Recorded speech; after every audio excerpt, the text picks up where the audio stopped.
mark, an imprint of it, and this is how the foot grows out. And I explain to my customers what happens to a foot. The length of the heels, okay, are real high, you see, and then it chips out there. Mother Nature will take care of this foot if we never touched it. But we also wouldn't ride this horse, you know. But Mother Nature will break this off. Okay, from this heel being long, see how these are the tubulas of the hoof capsule.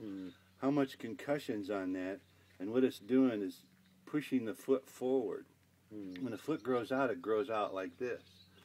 So all these concussion rings, and these are concussion and expansion rings from the high heel, cause all this damage, and they cause the foot to fold like that. See that heel wrap around? Because what happens is the toe grows long and the heel goes like this. Because the horse steps heel first, down like that, and it pressures it if it's too long, rolls it under on one side or the other, depends on the skeletal structure, hits the toe and bends it backwards. So what you have here, see all this stress here, that's from the toe bending back, being long. This stress here is from the heels being long and running the whole foot forward. Now they used to teach us, you know, years ago, never rasp above the nail line to preserve the hoof capsule. Well, I rode with an old guy, I only had a chance to ride with him for a year, and he says this is part of the balance process, is keeping the whole entire hoof capsule, take all these lines out of it. He says because when you make a rim there, you bring the stress down and it hits that like steel and goes like this. And he says, you know, it's printed in books not to ever do that, but it's to teach somebody that they don't do it excessively, because the coronary band, which is the growth line in here, you know, they put it in books, but too many people follow it, so they cause damage to the hoof capsule. So, and you'll see on all my horses, all that's slick, there's no bumpiness.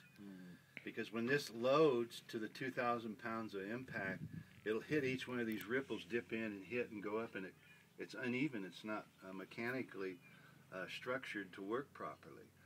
So the horse won't load its foot right.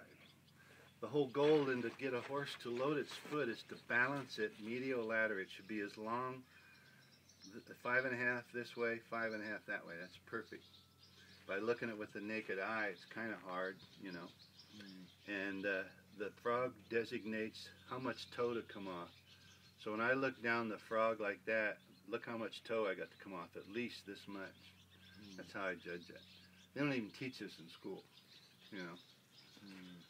And then your bars, they teach bar height, but that always designates the height of the frog. Just whack that all off. You cut that off and come down here and look down the frog, and you've got that much toe to come off. So in reality, I used to get customers at trainers say, why are you cutting the heels off? Because it's low already, the foot. Well, the toe is long.